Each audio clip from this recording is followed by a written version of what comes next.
Bonjour à toutes et tous. Je suis très heureux de vous retrouver et vous souhaite donc la bienvenue au troisième comité stratégique de la GFIP. En préambule, je remercie bien sûr l'ensemble des membres du CA qui sont impliqués et qui apportent leur contribution, les équipes qui sont mobilisées et bien sûr le cabinet PwC qui nous accompagne. Aujourd'hui, afin d'introduire et nourrir les échanges du comité stratégique, nous avons donc une deuxième audition de deux personnalités. Nous aurons donc M. Bertrand Martineau, directeur du Conseil en formation et développement des compétences chez Chiassi Saint-Honoré, senior fellow à l'Institut Montaigne. Il a précédemment été directeur général adjoint de la région Île-de-France, en charge du développement économique, de l'emploi, de la formation, des délégués général à l'emploi et à la formation professionnelle à la DGEFP et conseiller social à la présidence de la République. Il est économiste, spécialiste du marché du travail, des politiques de l'emploi et du dialogue social. Il est auteur et co-auteur de plusieurs ouvrages. Nous allons également aussi avoir le plaisir de la présence de Madame Audrey Perrochot, directrice formation et développement des compétences dans les territoires de Pôle emploi. Elle a précédemment occupé plusieurs postes de direction chez Pôle emploi sur des sujets de gestion, du supply chain et des opérations et des partenariats. Titulaire d'un diplôme d'ingénieur en organisation auprès du CNAM, auteur et autrice également de plusieurs ouvrages. Dans un échange de 45 minutes, animé à distance par Raphaël Gignès, directrice générale de Bonafide, les deux experts que je remercie chaleureusement pour le rapport nous présenteront pendant une vingtaine de minutes leur analyse sur les évolutions, les défis et les limites en matière de formation, mais aussi, nous amorcerons aussi un dialogue sur ces sujets avec des questions et des réponses auxquelles les deux experts pourront répondre. À l'image de la précédente audition, un temps d'échange va suivre, lors duquel vous pourrez faire part de vos remarques, de vos suggestions, et bien sûr, vous pourrez enrichir l'audition. Comme vous le savez, ces auditions, ces échanges sont une nouvelle fois enregistrés, puis partagés auprès des administrateurs du conseil d'administration de la GFIP, dans l'optique, et bien sûr des collaborateurs, dans l'optique d'associer le plus largement à nos réflexions. Je vous remercie, bons travaux. Merci, Monsieur le Président, pour cette introduction très claire et très précise. On mène donc ces débats dans un format figital. Nous sommes bien là avec Audrey et Bertrand et on vous voit à distance dans un format digital. Voilà. On laissera en effet la parole une dizaine de minutes à chacun des experts qui sont là ce matin. Juste en avant-propos, c'est vrai qu'on est dans une période électorale où on a beaucoup parlé de pouvoir d'achat. Ça renvoie évidemment à la place de chacun dans notre société. Et le travail est évidemment central dans cette question de savoir quelle place on occupe sur le marché du travail, comment on peut l'intégrer, comment on peut s'y insérer, comment on peut y tracer sa voie, comment on peut aussi rebondir, bifurquer, voilà. Et là, à ce moment-là, on croise en effet tous les enjeux qui sont liés à la formation, qui sont liés au développement des compétences et à une échelle un peu différente, mais très importante, qui est celle de l'apprentissage. Donc merci à vous deux de venir nourrir ce débat. Donc sans tarder, je vais vous déléguer la parole et on sera ravis de vous entendre. Je serai casse-pied sur le temps de parole de manière à ce qu'on puisse vraiment favoriser les échanges avec le comité stratégique. Bertrand Martineau, on va peut-être démarrer avec vous, voilà, hein, sur votre vision, votre analyse du sujet de la formation. Vous allez revenir également sur la loi métier 2018. Et je n'en dis pas plus. Voilà. Voilà. Merci beaucoup. Alors, je mets le chronomètre, comme ça, vous n'aurez pas à trop m'embêter. Et donc, c'est pas pour regarder mes messages, c'est bien le chronomètre que je déclenche. Je crois que l'idée, c'est d'avoir effectivement un échange pour mieux appréhender un petit peu aussi quels sont vos problématiques spécifiques. Donc, je vais effectivement, comme il a été dit, je vais vous rappeler quelques éléments de base un petit peu sur la réforme de 2018, voir comment elle a prospéré un petit peu, quelles en sont un peu les limites, quelles sont les prochaines étapes peut-être, et peut-être finir par quelques questions que je vous retournerai à la limite sur l'application des conséquences que ça peut avoir, en particulier sur les travailleurs handicapés. Donc la réforme de 2018, je vous apprends rien si je vous dis que c'est une réforme qui est absolument profonde, c'est un véritable Big Bang, et c'est pas si fréquent que ça. Bien entendu, les spécialistes pourraient trouver, enfin c'est pas très compliqué de trouver des éléments de continuité avec des réformes précédentes, hein. Même les plus grosses réformes ne tombent pas du ciel en général, mais c'est une réforme qui a visé à modifier les institutions, le financement, les comportements de tous les acteurs de la formation professionnelle. Accessoirement, ça a été une réforme qui a été largement imposée par l'État pour modifier un système qui était établi en gros depuis la loi Delors de 1971 et qui, pour tout un tas de raisons, ne donnait pas véritablement satisfaction. Donc, je pense qu'il est assez objectif d'affirmer, quoi qu'on pense de cette réforme, que c'est la réforme la plus importante depuis 1971, même si encore il y avait déjà un certain nombre d'éléments qui lui préexistaient. Alors, sans rentrer dans les détails, je rappellerai juste, pour bien prendre un peu de recul sur cette réforme, qu'il y a trois grands piliers dans cette réforme. Alors, c'est pas toujours comme ça qu'elle a été présentée, mais c'est comme ça en tout cas qu'elle s'est mise en place. Donc, je ne rentrerai pas dans les détails, mais vous avez, ce qui est bien connu, là, ce qu'on va appeler la libéralisation de l'apprentissage, avec la fin de l'administration par les régions et le financement par les régions, et un financement uniquement par la taxe d'apprentissage, le 0,68% payé par les entreprises, et un financement illimité qui explique en partie l'explosion de l'apprentissage sur la base d'un coût forfaitaire à un coût contrat. Donc ça, c'est le premier élément. Donc maintenant, un CFA peut se créer librement sur n'importe quel niveau de qualification, n'importe quel public cible, et bénéficiera forcément de financement de la taxe d'apprentissage. Deuxième grand pilier, peut-être avec l'apprentissage le plus important, c'est un grand paquet un peu fourre-tout, mais qui est assez cohérent finalement, que j'appellerais responsabilité autonomie. C'est-à-dire que c'est une loi qui, de manière générale, vise à rendre l'ensemble des acteurs de la formation plus responsables. Alors les entreprises déjà, puisque cette loi accentue et met un point final finalement à la démutualisation des fonds de la formation, des OPCA qui deviennent OPCO, mais c'est un peu un détail, on va dire, pour les entreprises de plus de 50 salariés. Donc maintenant, il n'y a que les entreprises de moins de 50 salariés qui peuvent bénéficier de financements mutualisés pour financer en tout ou partie leur plan de formation, qui au passage devient le plan de développement des compétences, mais peu importe. Donc les entreprises sont obligées de se prendre en main finalement et respecter leur obligation d'employeur, qui est d'assurer le maintien de l'employabilité de leurs salariés et d'assurer le développement des compétences et l'adaptation de leurs salariés au poste de travail. C'était déjà dans la loi. Maintenant, ce n'est plus adossé, on va dire, à un financement spécifique. C'est aux entreprises de faire le travail sur leur propre fonds finalement, et il n'y a plus de mutualisation, sauf pour les entreprises de plus de 50, ce qui pose de réels problèmes pour en particulier les PME de plus de 50. La deuxième chose qui est très connue, c'est le CPF, le compte personnel formation. Donc c'est pour rendre la personne plus autonome, plus responsable dans le choix de sa formation. Donc vous savez que le CPF maintenant, depuis 2020, n'est plus intermédié par les OPCA, maintenant OPCO. Toutes les formations inscrites au registre national, répertoire national de certification professionnelle, sont éligibles au CPF, donc il n'y a plus de liste administrative. En plus, il est monétisé, donc c'est un compte qui est en euros, donc c'est 500 € par an et par personne dans la limite de 5 000. Pour les travailleurs handicapés, je le rappelle, c'est 800 €, quel que soit leur niveau de qualification. C'est 800 € par an dans la limite donc de 8 000 €, ce qui quand même permet de financer, au bout d'un certain nombre d'années, une formation assez substantielle.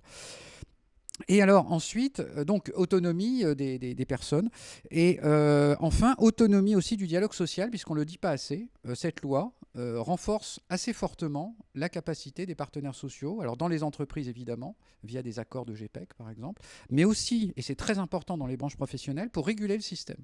Donc les branches professionnelles sont appelées à faire des efforts en matière de gestion prévisionnelle de l'emploi et des compétences pour la branche, en matière d'apprentissage, puisque ils ont maintenant une responsabilité pour la fixation des coûts contrats, mais également, c'est pas assez dit, sur la définition des certifications, c'est-à-dire que les branches professionnelles ont plus de marge de manœuvre et pèsent un peu plus dans la politique de certification des branches, mais également participent maintenant davantage à l'élaboration des diplômes de l'éducation nationale en particulier et des titres professionnels du ministère du Travail. Donc on attend de ça des certifications plus adaptées aux besoins du marché et à la réalité de ce que vivent les entreprises. Et puis, donc ça c'est le grand pilier responsabilité, autonomie, j'allais dire. Et puis il y a un troisième pilier que je vais évacuer assez vite, mais qui est important, c'est l'aspect régulation par la qualité. Vous savez maintenant que pour bénéficier des fonds publics, que ce soit le CPF, les fonds des OPCA, les fonds des régions aussi, les organismes de formation doivent être certifiés par des certificateurs indépendants et avoir la norme Calliope que vous connaissez évidemment.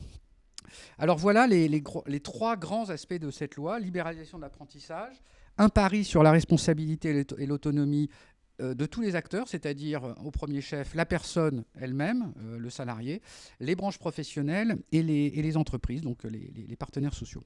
Alors les principaux résultats de ce mouvement, moi je fais partie de ceux qui pensent que les objectifs sont largement atteints, mais je vais mettre l'accent quand même sur les limites du système. Alors sur l'apprentissage, ça a beaucoup été dit.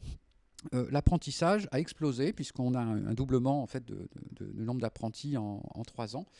Ce qui est sans précédent, ce qui s'explique assez facilement par le fait que les régions étaient sous contrainte budgétaire et ouvraient des classes en apprentissage de manière, disons, un peu parcimonieuse dans certains cas, notamment dans l'enseignement supérieur, qui n'était pas la cible privilégiée des régions parce que les régions se concentraient plutôt sur les premiers niveaux de qualification, puisqu'elles ont une mission en matière d'insertion des jeunes les plus en difficulté.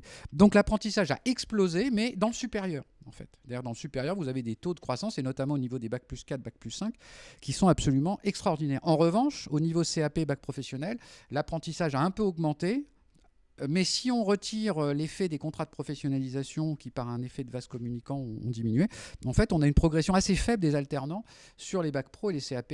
Et donc, en fait, et c'est le problème de la réforme, il n'y a pas eu de bascule, finalement, des lycées professionnels vers l'apprentissage, et c'est bien dommage.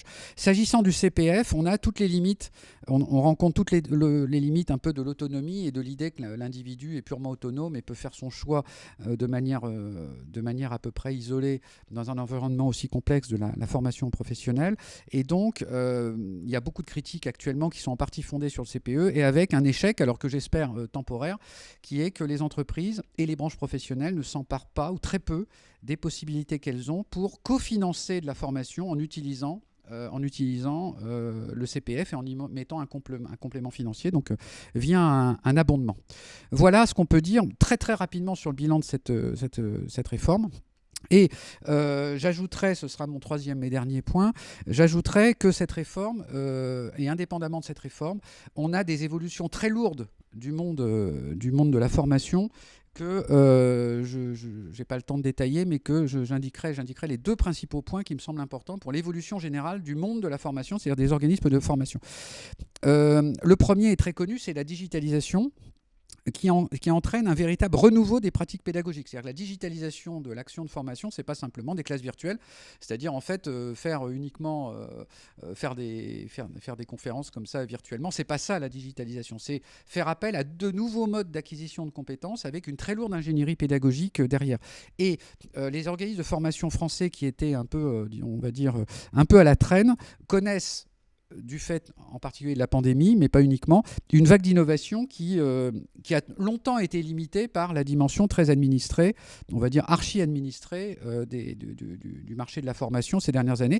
Et l'ouverture, la libéralisation de la loi a permis de faciliter ces démarches de digitalisation, d'hybridation aussi entre le présentiel et la distance, qui, en particulier pour vos publics, peut avoir aussi un intérêt. Et la deuxième évolution très lourde, et j'insiste aussi sur celle-là qui est un petit peu moins connue, c'est le fait que les organismes de formation vont de plus en plus vers des activités de prestation et d'accompagnement et de sourcing des personnes. C'est-à-dire que de plus en plus, l'acte de formation pris isolément est de moins en moins valorisé par le marché, en particulier par les entreprises, qui recherchent de plus en plus des organismes de formation couteau suisse qui peuvent sourcer des personnes dans un contexte de très grande difficulté de recrutement, les former évidemment, les aider à s'insérer, à se maintenir dans l'emploi et éventuellement ensuite à les faire progresser dans l'entreprise. Et là, il y a de très belles choses à faire, je pense. C'est une réflexion, à mon avis, centrale pour le sujet particulier des travailleurs handicapés, parce que, évidemment, l'acte de formation, mais aussi l'insertion dans l'entreprise, le maintien dans l'emploi, doit, dans beaucoup de cas, s'accompagner de prestations connexes qui ne sont pas strictement parlé, qui ne relèvent pas strictement parlé de l'acte de formation, bien entendu. Et je pense que c'est un des axes de réflexion les plus importants dans les années qui viennent, en particulier pour vos publics, mais même au-delà de vos publics. Voilà. Merci beaucoup Bertrand. Merci d'avoir tenu aussi les enjeux liés à notre horloge. C'est un très bon exposé, une très bonne analyse qui nous permet de rebondir sur votre prise de parole, Audrey, parce que il y a là des enjeux d'organisation en fait qui ont été situés.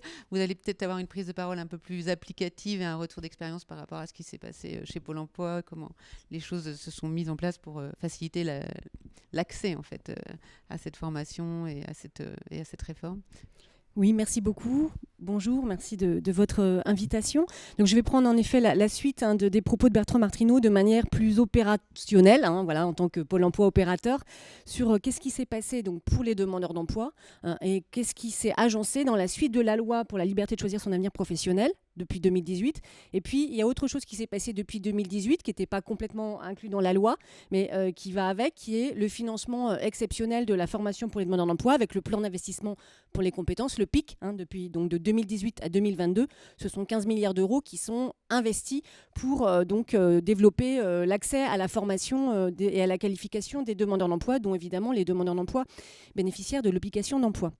Alors, peut-être quelques chiffres, sans vous noyer de chiffres, pour situer un peu les points positifs et quelques pistes sur les limites à traiter avec des évolutions peut-être à venir.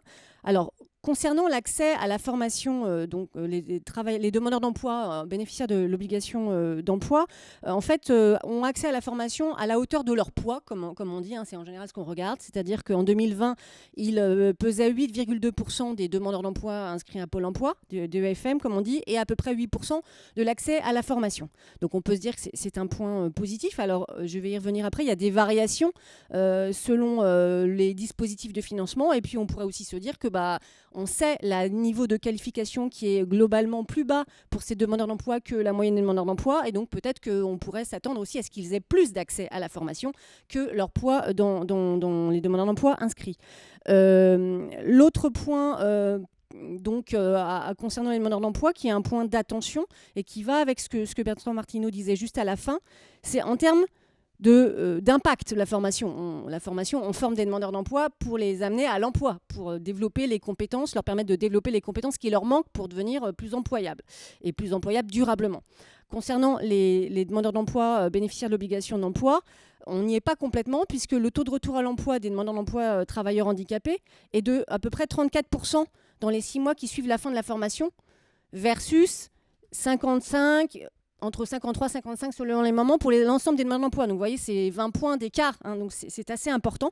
Et donc je pense que c'est un point qui peut être intéressant pour les réflexions du comité stratégique et qui va avec, et pardon, j'en arrête là, un dernier chiffre, la structure des formations que suivent ces demandeurs d'emploi. Ils suivent donc beaucoup des remises à niveau. Donc 11% des demandeurs d'emploi qui suivent des remises à niveau sont des demandeurs d'emploi bénéficiaires de l'obligation d'emploi. Beaucoup, 18% des aides aux projets professionnels et 9% de la préqualification. Donc il y a probablement une piste à creuser sur finalement à quel type de formation ces demandeurs d'emploi-là accèdent. Donc je viens sur ces 3 chiffres. aux 2 grandes évolutions qui se sont déroulées depuis 2018 et sur lesquelles il y a probablement des pistes d'accentuation à opérer pour améliorer l'accès encore à la formation de ces demandeurs d'emploi. Donc, le pic, donc en 2017, c'était moins d'un demandeur d'emploi sur 10 qui a accédé à la formation. Et aujourd'hui, à mi-parcours, l'année dernière, on est à peu près à un demandeur d'emploi sur 6. Comment s'est opérée cette grande amélioration de l'accès à la formation ? Par 2 leviers. Donc un levier, on va dire, sur les pédagogies d'apprentissage, sur le métier, si je puis dire, et un levier sur les financements. Sur le premier levier, Bertrand Martrineau en a parlé. Donc, concernant les demandeurs d'emploi, le plan d'investissement dans les compétences a vraiment mis une inflexion extrêmement forte pour aller vers des parcours intégrés, pour permettre à des demandeurs d'emploi dont on avait identifié auparavant qu'ils n'accédaient pas à la formation parce qu'il leur manquait de la maîtrise suffisante en littératie, numératie, ils avaient besoin de compléments, donc ça ne leur permettait pas d'accéder à la formation. Et donc, en fait, on les laissait se débrouiller tout seuls ou avec leurs conseillers à faire des bouts de formation et ça ne fonctionnait pas. Donc, avec le plan d'investissement de compétences, une inflexion très forte est arrivée pour faire du tout en un, si je puis dire. Je vous prends un exemple de formation achetée sur marché par Pôle emploi et on trouve la même chose chez les conseils régionaux. Donc Pôle emploi, dans les formations qu'il achète depuis ses nouveaux marchés 2019, permet par exemple sur la formation de commis de cuisine, au RNCP, c'est une formation de 300 heures, donc les gestes techniques du métier. En fait, la formation que nous achetons peut aller jusqu'à 507 heures. Si le demandeur d'emploi a besoin de remise à niveau, s'il a besoin de soutien pédagogique, s'il a besoin de coaching. Donc en fait, on construit des parcours beaucoup plus personnalisés qu'avant le PIC pour adapter par des modules et faire vraiment d'une dimension en dentelle de ce que le demandeur d'emploi peut avoir. Il me semble, et je vous propose de mettre un peu les pistes, en tout cas d'amélioration, d'accentuation associées au point que j'aborde, il me semble qu'on devrait sans doute aller plus loin pour les demandeurs d'emploi travailleurs handicapés, pour échanger avec les acheteurs, les donneurs d'ordre des marchés, c'est-à-dire au premier chef les conseils régionaux, Pôle emploi ensuite, puis les OPCO avec les préparations opérationnelles à l'emploi collectif. Donc pour échanger avec ces 3 acheteurs, finalement, comment dans leur marché, ils structurent mieux, plus fort les exigences de parcours qui répondent aux besoins des travailleurs d'emploi, des demandeurs d'emploi travailleurs handicapés. Ils sont intégrés, mais probablement pas suffisamment.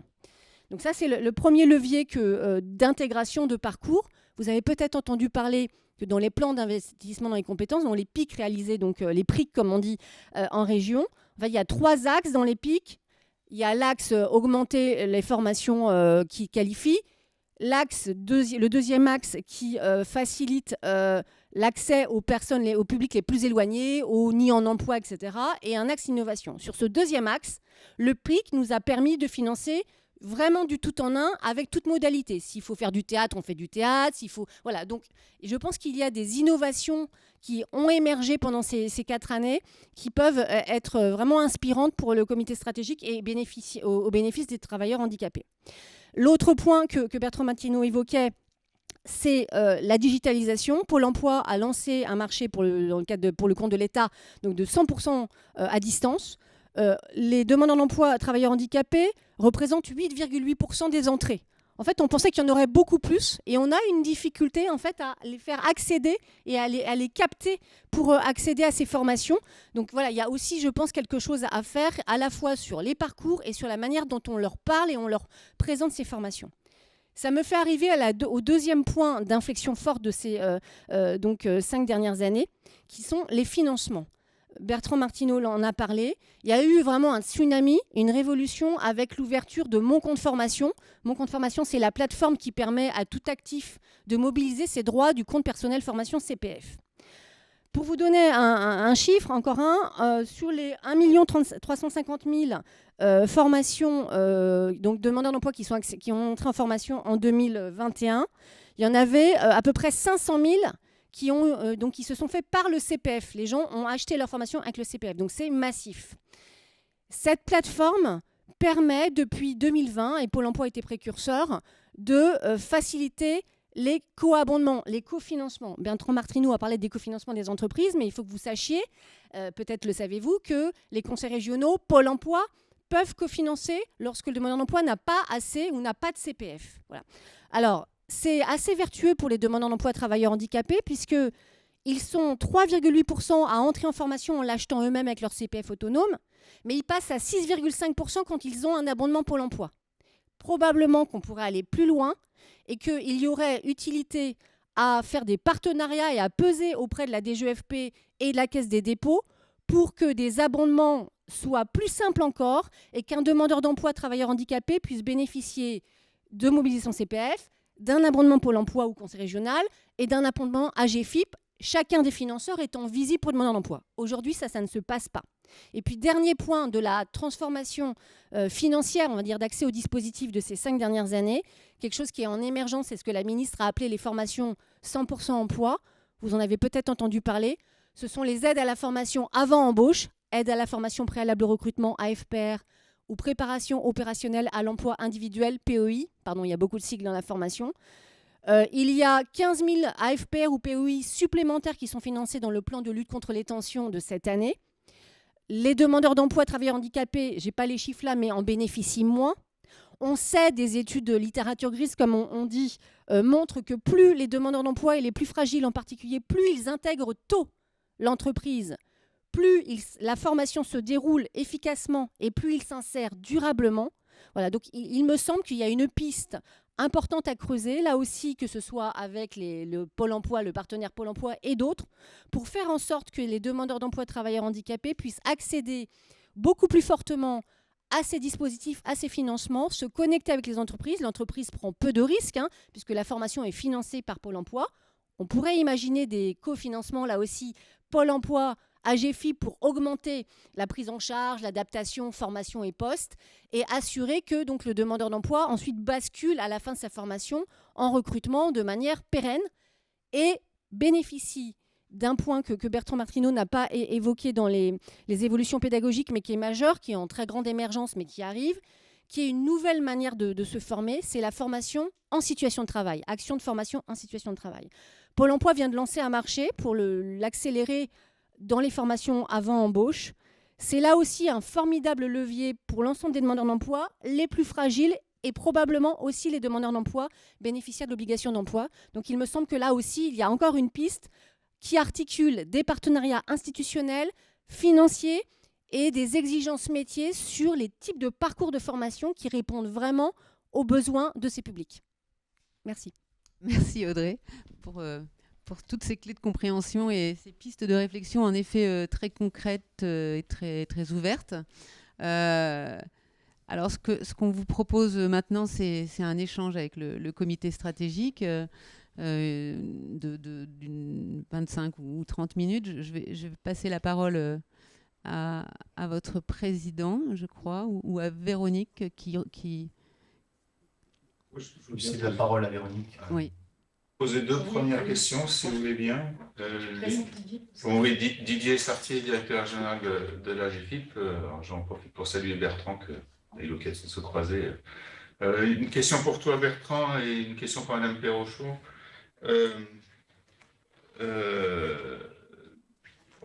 On évoquait, tu évoquais justement deux sujets. D'une part, est-ce qu'on peut donner un peu plus de détails sur justement le volet digitalisation? C'est quoi les grandes innovations du moment qui sont prises en France dans ce domaine? Et puis justement, on voit bien que la dynamique qu'on a aujourd'hui, que tu évoques sur les acteurs de la formation qui font du tout en un, qui est quand même quelque chose de nouveau, qui je trouve, on peut faire un parallèle avec les entreprises adaptées qui doivent faire aussi du tout en un, d'une certaine manière, ou d'autres. On a de plus en plus d'acteurs qui font du tout en un. Alors d'une part, c'est intéressant, mais en même temps, ça veut dire aussi qu'on multiplie le nombre d'acteurs sur les territoires qui font des choses. Et du coup, comment on arrive à faire des parcours fluides dans ce secteur-là? Est-ce que c'est ça l'offre, finalement, des offres privées qui doivent se développer de cette manière-là, ou comment se positionnent des acteurs plus publics d'accompagnement qu'il y a à côté? Ça, c'est une première type de question. Et pour Mme Perrochot, sur les données, est-ce que vous auriez des données sur, on a parlé un peu des demandes, on a parlé des demandes d'emploi TH, ou tout type de TH, est-ce qu'on aurait des données sur ceux qui sont en chômage de longue durée ou très longue durée, puisque c'est quand même un des enjeux qu'on a aujourd'hui très très fort. Vous l'avez évoqué d'ailleurs que c'est un axe du piqueur. Et en même temps, quand je vous entendais sur la fin sur tout ce qu'on pourrait faire de manière institutionnelle, moi je note que aujourd'hui les partenariats se développent dans les régions de manière très très différenciée avec Pôle emploi, hein, je parle, et c'est lourd. On voit bien aussi les sujets CPF. On voit bien l'invisibilité de la GFIP par rapport au montage qu'on a pu faire sur ce sujet-là, vous l'avez évoqué. Parce qu'aujourd'hui, on finance, hein, dans les 6 et quelques pourcents que vous évoquez, il y a du financement AGFIP. Quelle est la part de ce financement AGFIP? Moi, je ne sais pas si vous connaissez, vous, de votre côté, mais on n'a pas de données hein, là-dessus. Nous, on a un peu... je ne sais pas si vous, au côté de Pôle emploi, vous en avez une identification, au moins, même si je dirais, la personne n'a pas nécessairement d'identification parce que le système ne le permet pas aujourd'hui. Mais on finance aujourd'hui de la formation via le CPF, via Pôle emploi. Donc, mais du coup, ça me pose une autre question par rapport à tout ce qu'on pourrait faire, y compris sur l'aspect digitalisation des formations, le tout en un à nouveau. Finalement, je vais le dire comme ça, on a la chance depuis 2 ans d'avoir une convention quinquapartite, alors qui s'est concentrée sur la partie finalement rapprochement Cap emploi, Pôle emploi, qui nous permet à nous, pour la première fois, d'avoir un partenariat avec Pôle emploi, ce qui est au niveau national, ce qui est une excellente chose, mais il n'y a pas une ligne sur la formation hein, dans cette convention quinquennale. Ce qui interroge sur voilà, quel type de partenariat avec Pôle emploi, finalement, pour la GFIP, à l'avenir, au niveau national. Excusez-moi, j'étais un peu long. Merci, monsieur le directeur. J'ai comme information que, si vous préférez, on va prendre plusieurs questions et après on laissera les intervenants, si ça vous convient, j'irai répondre. On m'a indiqué que Philippe Dole, membre du conseil d'administration représentant personnes qualifiées désignées par l'État, souhaitait la parole. Donc je lui laisse la parole. Bonjour Philippe. Bonjour Christophe, bonjour à tous. Et je salue Bertrand et Audrey que je connais. En les remerciant de leurs interventions qui sont d'une part extrêmement intéressantes parce que en peu de temps, ayant bien campé le décor et situé à la fois les enjeux et des éléments de proposition. Donc je trouve ces 2 interventions très pertinentes. Alors, j'ai un premier commentaire à dire, c'est que on est dans un monde en plein changement. Des jeux d'acteurs qui se recomposent. On a parlé d'un marché émergent tout en un à l'instant. Je souscris à ce que vient de dire Didier, notre DG. Ce qui me paraît très intéressant, c'est qu'on puisse effectivement creuser la question du partenariat avec Pôle emploi. Je ne vais pas vous surprendre parce que j'ai eu l'occasion d'en parler déjà dans cette enceinte à beaucoup d'entre vous. Pôle emploi est un acteur majeur aujourd'hui dans les territoires, travaille avec les régions, travaille avec de multiples acteurs. Il faut s'emparer et se saisir de cette opportunité que Audrey Perrochot a souligné tout à l'heure pour effectivement repenser les segments d'intervention de la GFIP. Et donc la question, c'est comment peut-on procéder? Qu'est-ce que Audrey peut nous proposer en termes d'approche pour mettre à plat la façon dont la GFIP pourrait s'inscrire en partenariat avec Pôle emploi pour la question qui concerne, bien sûr, l'accès à l'emploi des demandeurs d'emploi handicapés. Après, pour ce qui concerne l'intervention de Bertrand, je crois que ce qui est intéressant, en particulier par rapport à ce qui nous intéresse, c'est la dimension appui au recrutement et maintien dans l'emploi. Dans l'appui au recrutement et le maintien dans l'emploi, on a, pour ce qui concerne les personnes handicapées, une difficulté complémentaire aux problématiques de recrutement que nous connaissons, qui est celle de prendre en compte la dimension du handicap, en plus des problématiques d'accompagnement au recrutement qui sont posées par ailleurs, hein, c'est-à-dire la définition du besoin, d'une part, d'autre part, ce qu'on appelle le profilage, le rapprochement entre ce profilage et la nature du besoin, et le travail sur les organisations, sur les modalités d'apprentissage, dans lesquelles la formation peut être évidemment un élément sous différentes formes, avec également la dimension propre au handicap, qui peut être physique ou psychique ou invisible, et qui nécessitent une expertise. Donc, est-ce que, Bertrand, tu penses que dans ce que tu as énoncé tout à l'heure comme proposition, c'est-à-dire que des organismes de formation peuvent faire des prestations associées, est-ce que tu penses qu'on peut aller jusque-là, c'est-à-dire intégrer la dimension du handicap dans l'approche du sur-mesure finalement que tu as dessiné? Voilà les deux questions que je voulais ouvrir et qui me semblent dans le prolongement de ce que vient de dire Didier Sartier. Merci Philippe. On prend une dernière question pour ensuite donner la parole aux personnes qualifiées et bien sûr poursuivre les questions si on a encore du temps. Nous avons Arnaud Lévesque, délégué régional Centre Val-de-Loire, qui souhaite s'exprimer. Arnaud? Merci beaucoup. Effectivement, des réflexions qui vont dans le sens de l'intervention de Didier Sartier et de Monsieur Doll. Moi, je voulais mettre en avant, pour le coup, moi, je vais vous donner une expérience terrain de ce qui se passe dans les régions et de ce qui se passe dans le quotidien. La première chose, c'est sur les financements. C'est aujourd'hui extrêmement compliqué et toujours trop compliqué et très compliqué.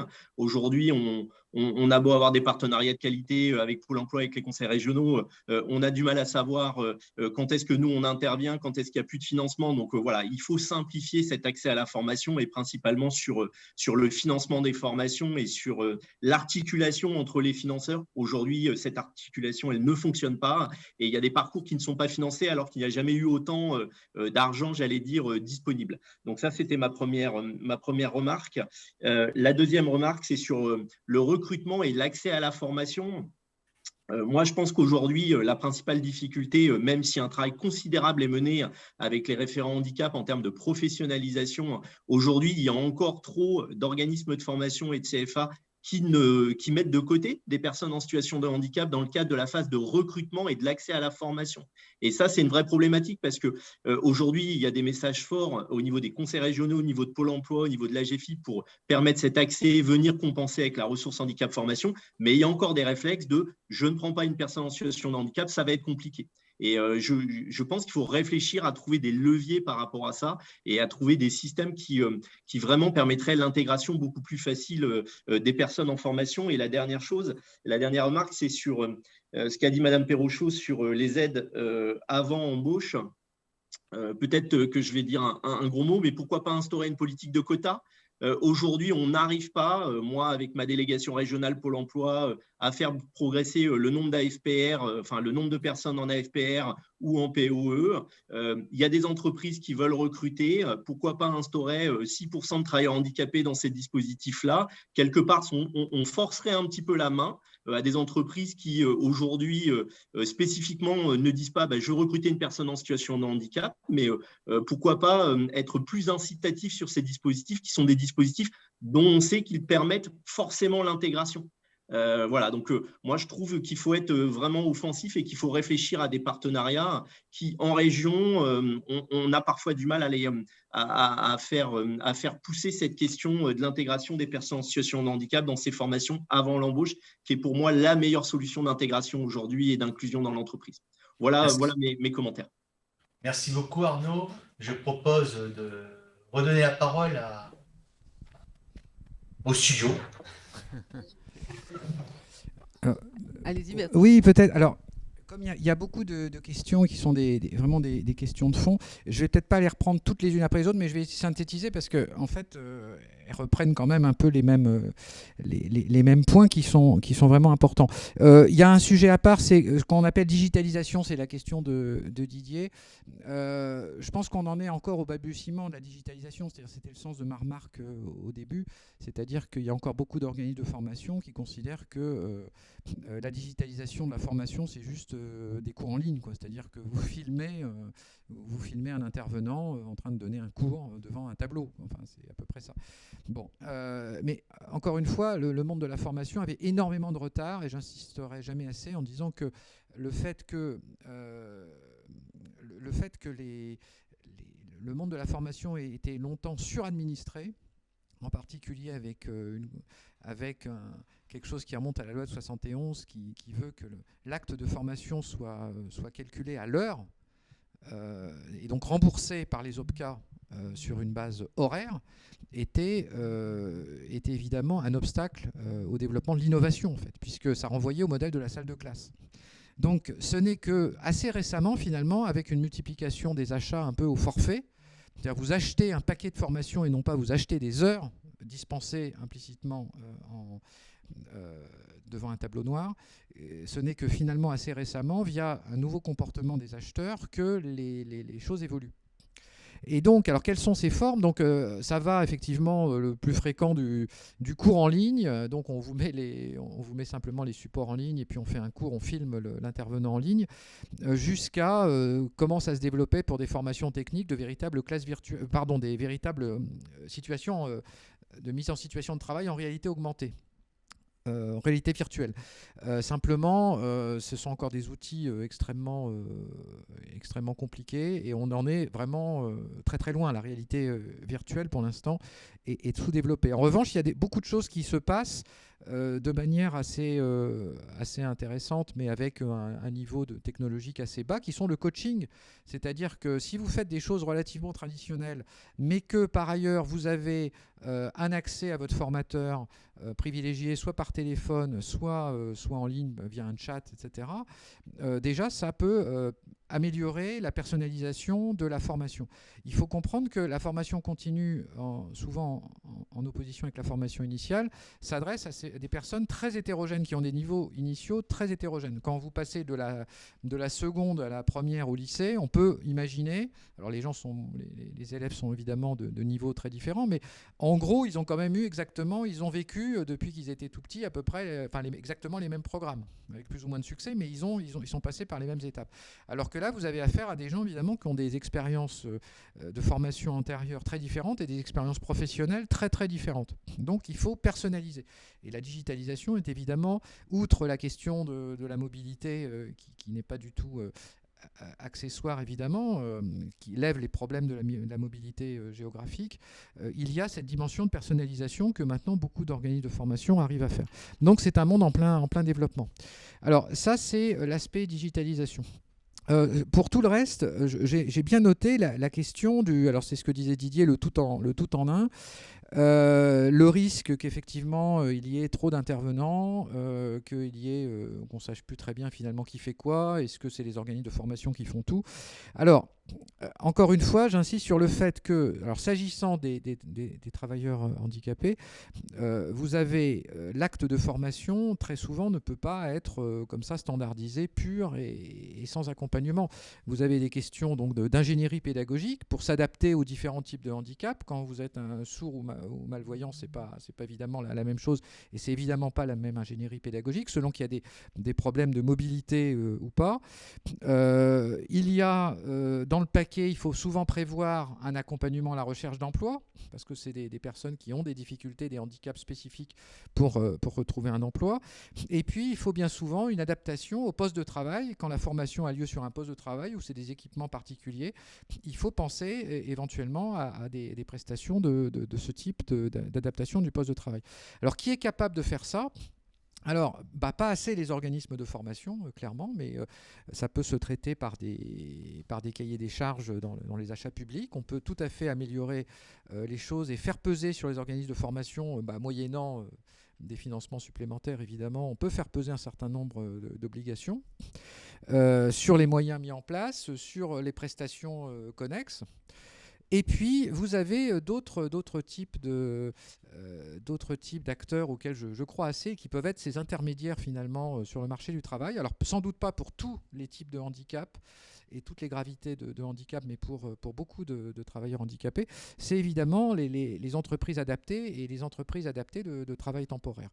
Donc là, il y a beaucoup d'efforts qui sont faits en termes d'aide au poste, comme vous le savez. Il y a même un financement spécifique. Je crois d'ailleurs que c'est la GFIP qui opère ce financement pour le compte de l'État dans le cadre du PIC entreprises adaptées.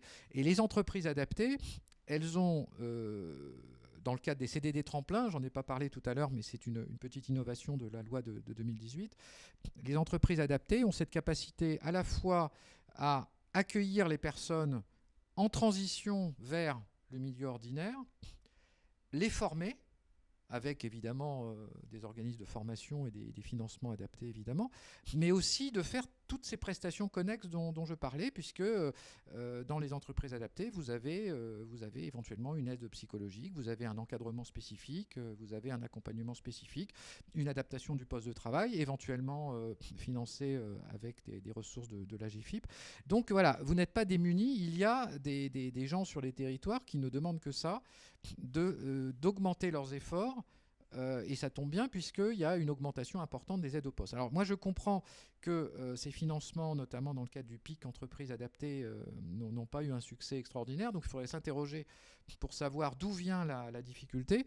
Mais typiquement, moi je crois à ce type de structure, EA et EATT, qui offrent un SAS vers le monde, vers les entreprises ordinaires, moyennant donc ce qu'on appelle les CDD tremplins, qui durent quand même à peu près 1 an, voire un peu plus, et qui permettent finalement de mettre à disposition, enfin ça revient à ça, on met à disposition la personne auprès d'entreprises clientes de l'entreprise adaptée, et voir si ça se passe bien dans le milieu ordinaire. Je suis bien conscient que ça ne peut pas s'adresser à tous les travailleurs handicapés, mais ça peut quand même régler beaucoup de sujets. Je pense qu'il y a quand même un potentiel important. Alors le dernier point, c'est sur ce qui était mentionné par le dernier interlocuteur sur les financements croisés, la complexité, etc. Effectivement, la loi de 2018 a raté un certain nombre de choses. Je pense que ce qu'elle a fait est bien, globalement, la loi de 2018, mais évidemment, il y a un certain nombre de choses qu'elle n'a pas faites. Dans le domaine de l'apprentissage, elle a fait l'impasse sur un sujet important qui était les lycées professionnels, qui globalement n'ont pas une grande efficacité, on va dire, et dont, comme je disais tout à l'heure, n'ont pas permis de faire basculer une partie des jeunes du lycée professionnel vers l'apprentissage. Donc ça, c'était sur un des échecs de cette réforme, ou de cette non-réforme plutôt, en l'occurrence. Et effectivement, le deuxième échec de cette loi, c'est qu'elle n'a pas remis au carré les financements, notamment des financements pour la formation de personnes en situation d'insertion, que ce soit des jeunes en difficulté ou des travailleurs handicapés un peu éloignés de l'emploi, des chômeurs en difficulté, etc. Et là, effectivement, vous avez une double commande région. En fait, la situation est très compliquée. Vous avez la région, vous avez Pôle emploi, vous avez l'État qui lui-même finance un certain nombre de choses via des financements PIC qu'il se réserve lui-même. Et tout ça dans alors il y a aussi l'AGFIP qui intervient effectivement en cofinancement ou sur des actions particulières. Tout ça se fait au détriment de la visibilité des personnes, mais ça à la limite c'est pas très grave. Qu'il y ait une cuisine très compliquée à l'arrière-cour, c'est pas très grave si les gens en première ligne, c'est-à-dire les personnes et les entreprises qui embauchent et qui forment, si pour ces personnes-là de premier rang c'est simple, à la limite que la cuisine soit compliquée derrière, c'est pas grave. Mais je comprends quand même que pour les entreprises ça reste extrêmement compliqué, pour les personnes individuelles c'est très compliqué aussi, et je pense que parmi les sujets de réflexion du prochain quinquennat, il y a de remettre en place des chefs de file et puis de simplifier les financements. Je pense qu'on est un des seuls pays où il y a autant de bourgeonnement d'initiatives en matière de financement de la formation professionnelle pour ces publics. Autant pour les salariés en entreprise de droit commun, c'est relativement simple. Autant pour les personnes en difficulté, un peu éloignées du marché du travail, quelle que soit la nature de la difficulté, handicap, absence de formation initiale ou autre, on est dans un véritable capharnaüm. Et de ce point de vue-là, la loi n'a pas amélioré les choses. Et je dirais même que le PIC, qui en soi est plutôt une bonne chose parce qu'elle a remis, pour toutes les raisons qu'a rappelé Audrey, elle a remis elle a eu beaucoup d'effets positifs. Le PIC n'a pas contribué à clarifier les choses puisque l'État a puissamment réinvesti des champs qui avaient été décentralisés en principe depuis quand même de très nombreuses années. Voilà. Peut-être du coup dans la suite, alors je me permets de revenir sur le point formation, digitalisation, formation à distance. Donc pour revenir sur le fait que Pôle emploi a lancé un marché en 2020, D'ailleurs, il est arrivé à point nommé parce que ça a permis de se substituer, il n'avait pas été pensé pour ça bien évidemment, mais de se substituer temporairement à l'arrêt total des entrées en formation présentielle avec la crise du Covid. En fait, ce marché illustre qu'en effet, on est loin de la réalité virtuelle encore, comme le disait Bertrand Martineau, mais en fait, on peut faire des belles choses sans rentrer dans des dimensions technologiques. Je vais reprendre ce que Bertrand disait sur ce que nous, on appelle le mentorat. Donc, on a un cahier des charges quand même assez strict et exigeant pour dire l'enjeu de ce marché, c'est de garantir absolument que les demandeurs d'emploi ne soient pas isolés et qu'ils aient une interaction réelle, synchrone, c'est-à-dire en temps réel avec un formateur et des pédagogies adaptées, donc pédagogie projet, etc.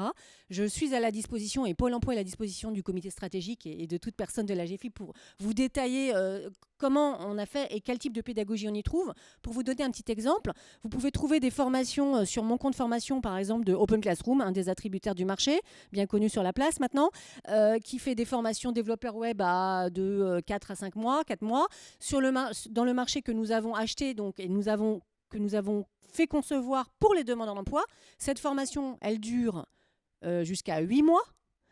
Il y a du mentorat, des pédagogies par projet, de la technologie zone blanche pour que les personnes puissent aussi se connecter, enfin accéder aux cours quand il n'y a pas d'internet, et des capacités d'horaire variables selon les contraintes des personnes, c'est-à-dire elles peuvent se former à 15 heures de formation par semaine, 20 heures ou 25 heures. Voilà, donc je suis à la disposition pour développer ces éléments et ce marché, je pense, a donné des pistes et là on va être dans les bilans pour voir justement comment en faire bénéficier le plus largement l'écosystème.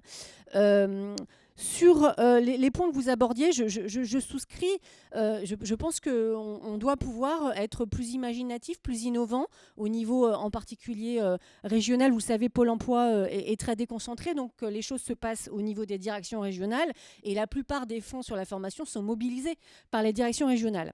Donc rien n'est écrit de manière en effet très précise ou très engageante dans la convention que vous évoquiez sur la formation, mais ça n'empêche rien, tout est possible et il me semble que à l'occasion d'instances et en particulier de positionnement des deux directeurs généraux sur cet enjeu qu'au niveau des régions, au niveau des directions régionales Pôle emploi et des directions régionales AGFIP, eh bien, il y ait des accords de financement institutionnel déjà articulés pour que ça soit simple pour les opérationnels, le message va vite être entendu et sera vite compris par les directeurs régionaux Pôle emploi qui feront les actions nécessaires pour faciliter cet accès. Je vois trois actions possibles. La première à court terme. Alors, je ne sais pas, comme disait M. Lévesque, si la dimension des quotas est une piste à creuser. Je ne crois pas qu'en tout cas, ça soit dans le champ des possibles côté Pôle emploi. Voilà, on ne peut pas imposer des pourcentages. En tout cas, par contre, au niveau d'une direction régionale, en partenariat avec régionale Pôle emploi avec la GFIP, il est tout à fait possible de se mettre d'accord sur une cible que vous souhaiteriez atteindre, réaliser dans le nombre des AFPR, POI, identifier un nombre ou un pourcentage de demandeurs d'emploi bénéficiaires de l'obligation d'emploi.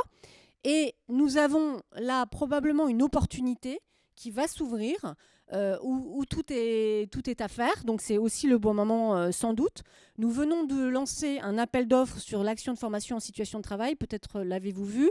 C'est-à-dire faire en sorte, permettre à des entreprises donc, d'accueil, de pouvoir former chez elles avec l'appui d'un expert, donc d'un organisme de formation, dans le dispositif de la formation préalable au recrutement, donc AFPR POEI, et donc éviter la situation où en général, là, soit le demandeur d'emploi se forme à l'extérieur, arrive après dans l'entreprise et ça ne se passe pas forcément toujours très bien, ou des entreprises qui ne mobilisent pas ces dispositifs parce qu'elles n'ont pas de ressources internes, de tutorat ou de formateurs pour former sur place.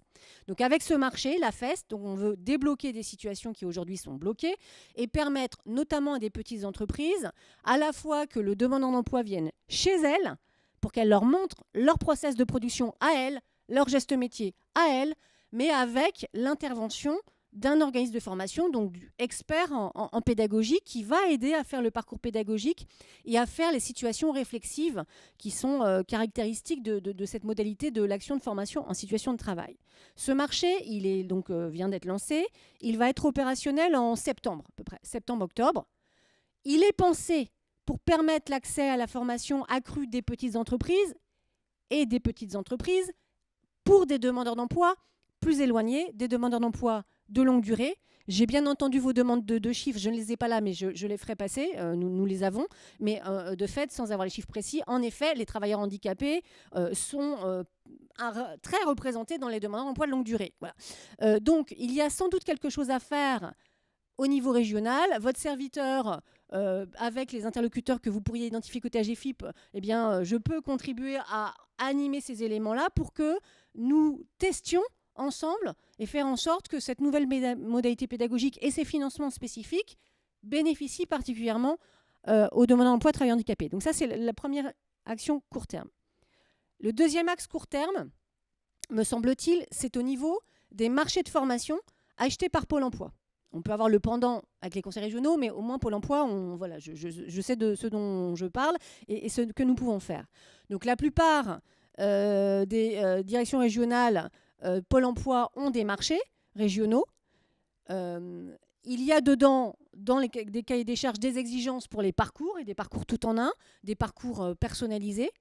Et si ce n'est pas suffisant, et c'est probablement pas suffisant, il nous est tout à fait possible de faire ce qu'on appelle des marchés subséquents, complémentaires, on va dire ad hoc, avec potentiellement des financements en plus. C'est-à-dire que sur des métiers identifiés, au niveau régional, là aussi les deux directeurs régionaux pourraient s'entendre pour tester le montage d'une session particulièrement pensée pour des travailleurs handicapés, avec des ajouts par rapport à ce que le cahier des charges actuel prévoit, et peut-être par exemple avec des financements complémentaires que la GFIP apporterait à ce que Pôle emploi paye déjà. En tout cas, il y a tout un champ des possibles, et là aussi je suis à disposition pour faire le go-between, comme on dit, et discuter avec les directions régionales AGFIP qui pourraient être intéressées, et mettre en regard les directions régionales Pôle emploi.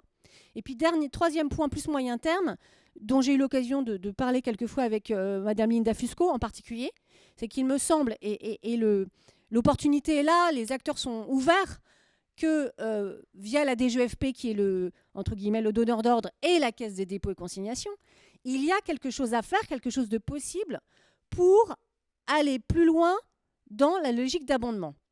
La Caisse, aujourd'hui, a prévu une seule possibilité d'abondement. Donc, un demandeur d'emploi, par exemple, qui est sur mon compte formation, qui n'a pas assez de CPF ou pas du tout, il a un petit bouton, puisque la Caisse sait qu'il est demandeur d'emploi, lui permettant de dire... est-ce que je vais demander un complément financier, un abondement à Pôle emploi. Voilà. Et en effet, c'est dans ce cadre que des partenariats, trop lourds, vous avez raison, se font ici ou là dans les directions régionales, et que l'AGFIP donc délègue des fonds à Pôle emploi pour que Pôle emploi, lorsqu'il coabonde, donc non seulement coabonde avec ses fonds propres, mais aussi les fonds de l'AGFIP. Mais en effet, le demandeur d'emploi ne sait pas que l'AGFIP a contribué. Donc, il est tout à fait envisageable, techniquement c'est certain, et la Caisse est ouverte, dans les échanges que j'ai pu avoir avec mes interlocuteurs, d'aller vers un développement qui permettrait d'adresser plusieurs lignes, et que le demandeur d'emploi puisse identifier que sur les, par exemple, 2 000 euros d'abondement qui lui sont octroyés, 1 000 arrivent de Pôle emploi et 1 000 de la GFIP. Il y a aussi des éléments qui peuvent être travaillés pour qu'il y ait de la semi-automaticité, pour qu'on trouve les réponses à ce que j'ai compris de la ligne stratégique de la GFIP, à la fois d'abonder des projets quand Pôle emploi en a validé la pertinence, mais aussi de faciliter des critères de demandeurs d'emploi qui pourraient bénéficier pour aller plus vite. Bref, je ne vais pas rentrer dans les éléments techniques, mais là aussi, Pôle emploi et votre serviteur est à votre disposition, et on a déjà commencé avec Linda Fusco pour aller plus avant. Et je pense que ces trois pistes sont des éléments assez forts à portée de main, à plus ou moins longue échéance courte, mais pas si loin que ça, à portée de main, pour effectivement simplifier fortement les financements. Le tout en un, c'est super dans l'accompagnement, formation, mais l'urgence, il me semble, et dans la suite des propos que vous avez tenus, est vraiment du tout en un dans les financements, pour que les demandeurs d'emploi n'aient pas à se poser leurs questions parce que ce n'est pas leur sujet, les conseillers non plus parce qu'aujourd'hui, ils ne s'y retrouvent pas, même si évidemment le rapprochement Cap Emploi Pôle emploi est un levier majeur, mais c'est encore trop compliqué pour les opérationnels. Eux, ils doivent se concentrer sur l'accompagnement au projet et l'identification des compétences qui manquent, et la motivation, le soutien aux personnes, et puis pour faire en sorte que, aussi pour les organismes de formation, ça soit simple. Parce qu'en effet, si c'est le parcours du combattant à chaque fois, ça produit ce que vous avez pu indiquer, c'est-à-dire qu'à un moment donné, l'organisme de formation, il va au plus simple et sans spécialement le décider ex ante, exclut finalement des demandeurs d'emploi de ces formations, parce que quand il dit c'est compliqué, il pense aussi financement. Voilà, donc il me semble qu'il y a des axes possibles. En effet, nous devons aller sans doute un cran plus loin en intensité, en fréquence de travail sur ces sujets. Sachez que Pôle emploi est tout à fait à disposition, disponible, allant, et que la convention qui est signée est déjà le premier tremplin sur lequel nous pouvons en effet sauter les marches.